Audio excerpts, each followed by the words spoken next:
کہ جو اپنی بادشاہی پر اتراتے اور خدا کی سرکشی کرتے تھے اور جو اونچے پہاڑوں پر اپنی یادگاریں بناتے تھے کہ ان کے نام ہمیشہ زندہ رہیں، اور اب کہاں ہیں؟ اب زمین کے نیچے سے ان کے محلات اور ان کی یادگاروں کے کھنڈرات نکل رہے ہیں۔ ان کے بعد بھی پرشکوہ شہنشاہ آئے اور ایک کے بعد ایک اپنے کھنڈرات چھوڑتا گیا۔ بابل کے کھنڈر بھی آج تک موجود ہیں۔ اس خطے میں اشورا آئے، ساسانی آئے، اور اب جب مدینہ میں حضرت ابو بکر صدیق امیر المومنین تھے، دجلہ اور فرات کے اس حسین اور عبرت انگیز خطے میں ایرانیوں کا طوطی بول رہا تھا، اور یہ آتش پرست قوم پہلی قوموں کی طرح سمجھتی رہی کہ اسے تو زوال آ ہی نہیں سکتا۔ وہ محکوموں کے خدا بنے ہوئے تھے۔ بنت سعود، ایک نوجوان مسلمان لڑکی، اپنی سہیلی سے پوچھ رہی تھی، خدام نہیں آیا؟ زہرا بنت سعود کی آنکھوں میں آنسو آ گئے اور اس نے آہ بھر کر منہ پھیر لیا۔ تم کہتی تھی کہ وہ تمہیں دھوکہ نہیں دے گا، سہیلی نے زہرا سے کہا۔ خدا نہ کرے وہ اس بدبخت ایرانی کے ہاتھ چڑھ گیا ہو، خدا نہ کرے۔ زہرا بنت سعود نے کہا، وہ آئے گا، 4 دن گزر گئے ہیں، میں اس ایرانی کے ساتھ نہیں جاؤں گی، موت قبول کر لوں گی، اسے قبول نہیں کروں گی، خدام مجھے دھوکہ نہیں دے گا۔ زہرا سہیلی نے اسے کہا، کیا بہتر نہیں ہوگا کہ تم اس ایرانی کماندار کو قبول کر لو؟ تمہارے خاندان کے لیے بھی یہی بہتر ہوگا۔ یہی ہے نا کہ تمہیں اپنا عقیدہ بدلنا پڑے گا، ساری عمر عیش تو کرو گی۔ میں نے جس خدا کو دیکھ لیا اسی کی عبادت کروں گی۔ زہرا نے کہا، آگ خدا نے پیدا کی ہے، آگ خدا نہیں ہو سکتی۔ میں خدا کی موجودگی میں کسی اور کی پرستش کیوں کروں؟ میں آگ کی پرستش کیوں کروں؟ سوچ لو زہرا، سہیلی نے کہا، تم اسے قبول نہیں کرو گی تو وہ زبردستی تمہیں اپنے ساتھ لے جا سکتا ہے۔ اسے کون روک سکتا ہے؟ وہ شاہی فوج کا کماندار ہے، وہ تمہارے خاندان کے بچے کو قید خانے میں بند کرا سکتا ہے۔ تو میں بھی مسلمان کی بیٹی، میں اللہ کی عبادت کرتی اور اللہ کی قسم کھاتی ہوں، لیکن اللہ نے ہماری کیا مدد کی ہے؟ کیا تمہیں یقین ہے کہ اللہ تمہاری مدد کرے گا؟ اگر اللہ نے میری مدد نہ کی تو میں اپنی جان لے لوں گی، زہرا نے کہا، اور اللہ سے کہوں گی کہ یہ لے، اگر میرے وجود میں جان تو نے ڈالی تھی تو واپس لے لے، اور اس کے آنسو بہنے لگے۔ زہرا اپنے جیسے ایک خوبصورت جوان خدام بن اسد کو چاہتی تھی، اور خدام اس پر جان نثار کرتا تھا۔ ان کی شادی ہو سکتی۔ ایک کماندار تھا، لیکن شمر ایرانی فوج کا ایک کماندار تھا جس کی نظر زہرا بنت سعود پر پڑ گئی تھی۔ اس نے اس لڑکی کے باپ سے کہا تھا کہ وہ اس کی بیٹی کو بڑی آسانی سے گھر سے لے جا سکتا ہے، لیکن ایسا نہیں کرے گا۔ میں تمہاری بیٹی کو مال غنیمت سمجھ کر نہیں لے جاؤں گا، شمر نے کہا تھا، اسے 2 گھوڑوں والی بگھی پر لے جاؤں گا، جس پر دولہے اپنی دلہنوں کو لے جایا کرتے ہیں۔ تم لوگوں کو فخر سے بتایا کرو گے کہ تمہاری بیوی ایک ایرانی کماندار کی بیوی ہے۔ لیکن ایرانی کماندار، زہرا کے باپ نے کہا تھا، تمہارا احترام ہم پر لازم ہے۔ اگر لڑکی تمہاری دلہن بننا چاہے گی تو ہم اسے نہیں روکیں گے۔ تم غلیظ عربی، ایرانی کماندار نے اس نفرت سے جس سے وہ ہر مسلمان سے بات کیا کرتا تھا کہا، تو بیٹیوں کو زندہ دفن کر دینے والی قوم میں سے ہے، اور کہتا ہے کہ اپنی شادی کا فیصلہ تیری بیٹی خود کرے گی۔ زرتشت کی قسم، اگر تیری بیٹی نے اپنا ہاتھ میرے ہاتھ میں نہ دیا تو تجھے اور تیری بیٹی کو ان کوٹھڑیوں میں بند کر دوں گا جن میں کوڑی بند ہے۔ بہت تھوڑی مہلت دوں گا، بوڑھے۔ اس کے ساتھ اس کے 3 گھڑ سوار سپاہی تھے۔ انہوں نے بڑی زور کا کہا لگایا، مدینہ بہت دور ہے بدبخت بوڑھے، ایک سپاہی نے اسے دھکا دے کر کہا تھا، تیرا امیر المومنین تیری مدد کو نہیں آئے گا۔ زہرا کے باپ کو اور اس کے بھائیوں کو معلوم تھا کہ وہ ایران کے ایک سپاہی کی بھی حکم دولی نہیں کر سکتے، یہ تو کماندار تھا۔ انہیں یہ بھی معلوم تھا کہ شمر ان کی بیٹی کو اٹھوا بھی سکتا ہے اور وہ کچھ نہیں کر سکتے، لیکن اس خطے کے مسلمانوں کے دلوں میں آگ کے پجاریوں کی جو نفرت تھی وہ انہیں مجبور کر رہی تھی کہ وہ ان کے غلام ہوتے ہوئے بھی ان کی غلامی قبول نہ کریں۔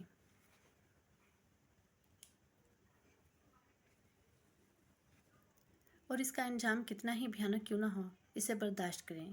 انہیں اپنے اللہ پر بھروسہ تھا۔ زہرا اور خدام کو ملنے سے کوئی نہیں روک سکتا تھا۔ وہ پھلوں کے باغات میں کام کرتے تھے۔ جس روز شمر زہرا کے گھر آیا تھا، اس کے اگلے روز زہرا خدام سے ملی اور خوف زدہ لہجے میں خدام کو بتایا کہ ایرانی کماندار کیا دھمکی دے گیا ہے۔ ہم یہاں سے بھاگ نہ چلیں؟ زہرا نے پوچھا۔ نہیں، خدام نے جواب دیا، اگر ہم بھاگ گئے تو یہ بدبخت تمہارے اور میرے خاندان کے بچے کو قتل کر دیں گے۔ پھر کیا ہوگا؟ زہرا نے پوچھا۔ جو خدا کو منظور ہوگا، خدام نے کہا۔ خدا خدا خدا، زہرا نے جھنجھلاتے ہوئے لہجے میں کہا۔ جو خدا ہماری مدد نہیں کر سکتا زہرا، خدام نے اسے ٹوکتے ہوئے کہا۔ خدا اپنے بندوں کو امتحان میں ڈالا کرتا ہے، بندے خدا کا امتحان نہیں لے سکتے۔ خدام گہری سوچ میں کھو گیا۔ یہ تو ہو نہیں سکتا کہ تم اس آتش پرست شمر کا مقابلہ کرو گے، زہرا نے کہا۔ خدام گہری سوچ میں کھویا رہا۔ سوچتے کیا ہو؟ زہرا نے کہا۔ تم اس شخص کو قتل تو نہیں کر سکتے، ہمارے سامنے ایک ہی راستہ ہے، خدا نے جہاد کا راستہ بھی دکھا دے گا۔ خدام نے کہا۔ تم ایک اور راستہ بھی دکھا سکتی ہوں، زہرا نے کہا۔ مجھے اپنی تلوار سے قتل کر دو اور تم زندہ رہو، تھوڑی سی قربانی دو، خدام نے کہا۔ میں اس نفرت کا اندازہ کر سکتا ہوں جو شمر کے خلاف تمہارے دل میں بھری ہوئی ہے، لیکن اس پر یہ ظاہر مت کرو کہ تم اسے پسند کرتی ہو، اسے دھوکے میں رکھو۔ میں کچھ دنوں کے لیے غائب ہو جاؤں گا۔ کہاں جاؤ گے؟ زہرا نے پوچھا۔ کیا کرنے جاؤ گے؟ مجھ سے ہر بات نہ پوچھو زہرا، خدام نے کہا۔ میں خدائی مدد حاصل کرنے جا رہا ہوں، خدا کی قسم۔ خدام، زہرا نے اس کے کندھے پر ہاتھ رکھ کر کہا، اگر تم نے مجھے دھوکہ دیا تو میری روح تمہیں چین سے نہیں جینے دے گی۔ میں ایک دن کے لیے بھی اس کافر کی بیوی بن کے نہیں رہ سکوں گی۔ اس کی بیوی بننے کا مطلب یہ ہے کہ مجھ سے تم ہی نہیں میرا مذہب بھی چھن جائے گا۔ اگر تم مذہب کی اتنی پکی ہو تو خدا ہماری مدد کو آئے گا، خدام نے کہا۔ خدام، زہرا نے میوسی کے لہجے میں کہا، میں مذہب کی تو پکی ہوں لیکن خدا پر میرا عقیدہ متزلزل ہوتا جا رہا ہے۔ خدام کچھ اور کہنے ہی لگا تھا کہ باغ میں کام کرتے ہوئے لوگوں میں ہڈر بونگ سی مچ گئی۔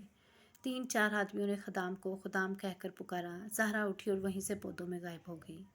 خدام نے اٹھ کر دیکھا، کچھ دور پر ایرانی کماندار شمر اپنے گھوڑے پر سوار آ رہا تھا۔ اس نے دور ہی سے کہا تھا کہ خدام کو اس کے پاس پہنچا جائے۔ خدام آہستہ آہستہ چلتا شمر کی طرف گیا۔ تیز چلو، شمر نے گھوڑا روک کر دور سے کہا۔ خدام نے اپنی چال نہ بدلی۔ شمر نے ایک بار پھر گرج کر اسے تیز چلنے کو کہا۔ خدام اپنی ہی رفتار سے چلتا رہا۔ شمر گھوڑے سے کود کر اترا اور کلہوں پر ہاتھ رکھ کر کھڑا ہو گیا۔ باغ میں کام کرنے والے مسلمان دم خود دیکھتے رہے۔ انہیں معلوم تھا کہ شمر خدام کی ہڈی پسلی ایک کر دے گا، لیکن خدام جب اس کے سامنے جا رکا تو شمر نے ہاتھ بھی نہ اٹھایا۔ دیکھ کمینے انسان، شمر نے خدام سے حقارت آمیز لہجے میں کہا، میں تمہارے باپ اور تمہاری جوانی پر رحم کرتا ہوں۔ آج کے بعد میں تمہیں اس لڑکی کے ساتھ نہ دیکھوں۔ اگر تم نے مجھے اس لڑکی کے ساتھ دیکھ لیا تو پھر کیا ہوگا؟ خدام نے پوچھا۔ پھر میں تمہارے منہ پر 1-2 تھپڑ نہیں ماروں گا، شمر نے کہا۔ تمہیں درخت کے ساتھ الٹا لٹکا دوں گا۔ جاؤ، میری نظروں سے دور ہو جاؤ۔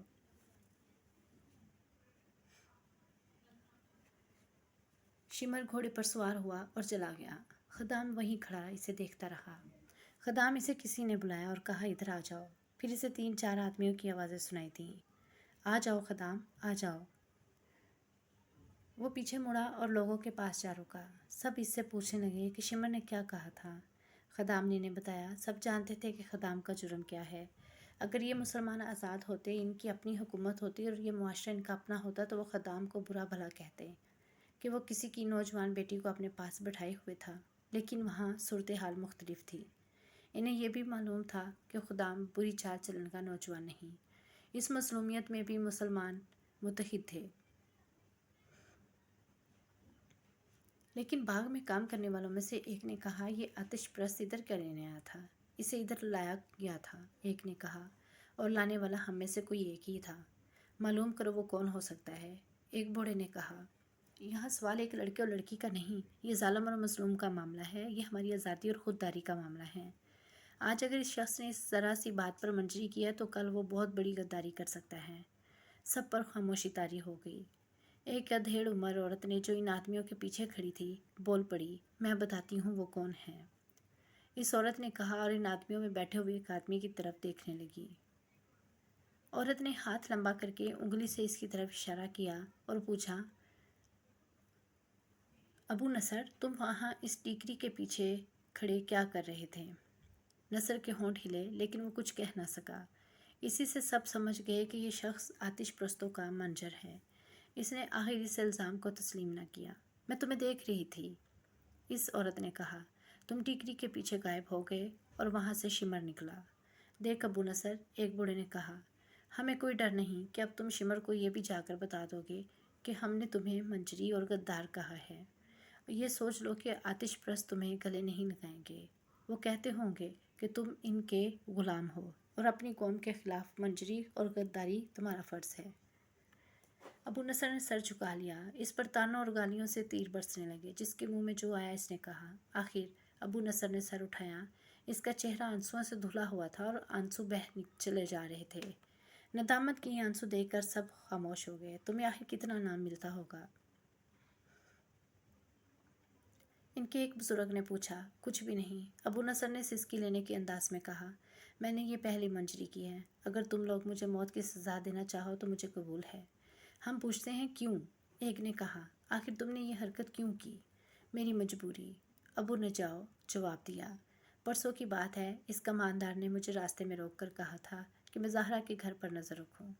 اس کا مطلب یہ تھا کہ میں یہ نظر رکھوں کہ زہرا گھر سے بھاگ نہ جائے، اور اسے کسی جوان آدمی کے ساتھ الگ تھلگ کھڑا دیکھوں تو اسے اطلاع دے۔ میں نے اسے کہا کہ میں اس لڑکی پر نظر رکھوں گا، لیکن میری 2 بیٹیوں پر کون نظر رکھے گا؟ میں نے کہا کہ شاہی فوج کے کماندار اور سپاہی ہماری بیٹیوں کو بری نظر سے دیکھتے رہتے ہیں۔ شمر میری بات سمجھ گیا۔ اس نے کہا کہ تمہاری بیٹیوں کو کوئی شاہی فوجی آنکھ اٹھا کر بھی نہیں دیکھے گا۔ اس نے میرے ساتھ پکا وعدہ کیا کہ وہ میری بیٹیوں کو عزت کی حفاظت کا پکا انتظام کرے گا۔ یہ میرے لیے بہت بڑا انعام تھا۔ خدا کی قسم، بوڑھے نے کہا، تم اس قابل نہیں کہ تمہیں مسلمان کہا جائے۔ تم نے اپنی بیٹیوں کی خاطر عزت بچانے کے لیے اپنے بھائی کی بیٹی کی عزت کا خیال نہ کیا۔ تجھ پر خدا کی لعنت ہو۔ ابو نصر ایک اور بولا۔ تو جانتا ہے کہ آتش پرستوں کے وعدے کتنے جھوٹے ہوتے ہیں۔ ان میں تمہیں کوئی ایک بھی نہیں ملے گا جو کسی مسلمان سے وفا کرے۔ اپنی بیٹیوں کی عزت کی حفاظت کے لیے ہم خود موجود ہیں۔ ایک اور نے کہا۔ تمہاری بیٹیاں ہماری بیٹیاں ہیں، میں اسے معاف کرتا ہوں، زہرا کے باپ نے سعود نے کہا، اور میں بھی اسے معاف کرتا ہوں۔ خدام بولا۔ خدا کی قسم، میں شمر سے انتقام لوں گا۔ جوش میں مت آ لڑکے، بزرگ عرب نے کہا۔ کچھ کرنا ہے تو کر کے دکھا، اور یہ بھی یاد رکھ کہ جوش میں آ کے مت بول، دماغ کو ٹھنڈا کر کے سوچ۔ دوسری صبح جب یہ مسلمان کھیتوں اور باغوں میں کام کرنے کے لیے گئے تو ان میں خدام نہیں تھا۔ ہر کسی نے خدام کے باپ سے پوچھا کہ وہ کہاں ہیں۔ باپ پریشان تھا۔ اسے صبح پتہ چلا تھا کہ خدام غائب ہے۔ زرتشت کے یہ پجاری میرے بیٹے کو کھا گئے ہیں، خدام کے باپ نے روتے ہوئے کہا۔ اسے انہوں نے کسی طرح دھوکے سے باہر بلایا ہوگا اور قتل کر کے لاش دریا میں بہا دی ہوگی۔ سب کا یہی خیال تھا، صرف زہرا تھی جسے امید تھی کہ خدام خود کہیں چلا گیا ہوگا۔ اس نے زہرا کو بتایا تھا کہ وہ کچھ دنوں کے لیے کہیں غائب ہو جائے گا۔ زہرا نے یہ بات کسی کو نہ بتائی، بلکہ اس نے بھی یہی کہا کہ خدام کو ایرانیوں نے غائب کر دیا ہے۔ زہرا نے اپنی سہیلیوں سے کہا کہ وہ 2-3 روز ہی خدام کا انتظار کرے گی، وہ نہ آیا تو دریا میں ڈوب مرے گی۔ 3-4 روز بعد رات کو شمر فوج کی ایک چوکی میں بیٹھا 2 نوعمر لڑکوں کا رقص دیکھ رہا تھا۔ ایران کے شاہی درباریوں میں ایسے لڑکوں کا رقص مقبول تھا جن کے جسم لڑکیوں کی طرح دلکش، گداز اور لچکدار ہوتے تھے۔ انہیں ایسا لباس پہنایا جاتا تھا جس میں وہ نیم عریاں رہتے تھے۔ شمر شاہی خاندان کا فرد تھا۔ اس رات یہ 2 لڑکے اس نے اپنے سپاہیوں کے لیے بلائے تھے۔ شراب کا دور چل رہا تھا۔ سپاہی چیخ چیخ کا داد دے رہے تھے۔ شراب میں بدمست ہو کر 2-3 سپاہیوں نے بھی لڑکوں کے ساتھ ہی ناچنا شروع کر دیا۔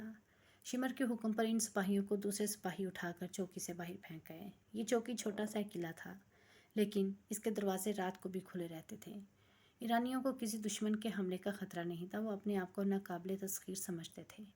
رقص جب اپنے روج کو پہنچا اور شراب کا نشہ شمر اور اس کے سپاہیوں کے دماغ کو معاف کرنے لگا تو سنسناتا ہوا ایک تیر آیا جو شمر کی گردن میں ایک طرف سے لگا اور اس کی نوک دوسری طرف سے باہر نکل گئی۔ شمر دونوں ہاتھ اپنی گردن پر رکھ کر اٹھا۔ سپاہیوں میں ہٹر بونگ مچ گئی۔ وہ سب شمر کے گرد اکٹھے ہو گئے۔ 3-4 اور تیر آئے۔ 3-4 چیخیں سنائی دیں، پھر ان رانیوں پر جیسے قیامت ٹوٹ پڑی۔ انہیں سنبھلنے کا موقع ہی نہ ملا اور وہ کٹنے لگے۔ ان میں سے جو بھاگ کر دروازوں کی طرف گئے وہ دروازوں میں کٹ گئے۔ چوکی والوں کو کہیں سے بھی مدد نہیں مل سکتی تھی۔ کسی بھی دروازے سے کوئی باہر نہیں نکل سکتا تھا۔ انہیں ہتھیار اٹھانے کی تو مہلت ہی نہیں ملی تھی۔ اس حملے میں جو بچ گئے وہ زمین پر لیٹ گئے۔ یہ ایک طوفان تھا یا بگولا جو غیر متوقع طور پر آیا، اور جب گزر گیا تو اپنے ساتھ وہ تمام مال و دولت جو اس چوکی میں تھا لے گیا۔ پیچھے لاشیں رہ گئیں، یا تڑپتے ہوئے زخمی، یا وہ اچھے بھلے ایرانی سپاہی جو جان بچانے کے لیے لاشوں اور زخمیوں میں لیٹ گئے تھے۔ صبح ہوئی، مسلمان کھیتوں اور باغوں میں کام کرنے کے لیے گھروں سے نکل رہے تھے کہ گھڑ سوار ایرانی فوج نے ان کی بستی کو گھیرے میں لے لیا۔ دوسری چوکی کو اس وقت اس چوکی پر حملے کی اطلاع مل چکی تھی، جب حملہ آور اپنا کام کر کے بہت دور نکل گئے تھے۔ مسلمانوں کو کام پر جانے سے روک لیا گیا۔ ویڈیو بھی جاری ہے، اگر پسند آئے تو لائک ضرور کریں۔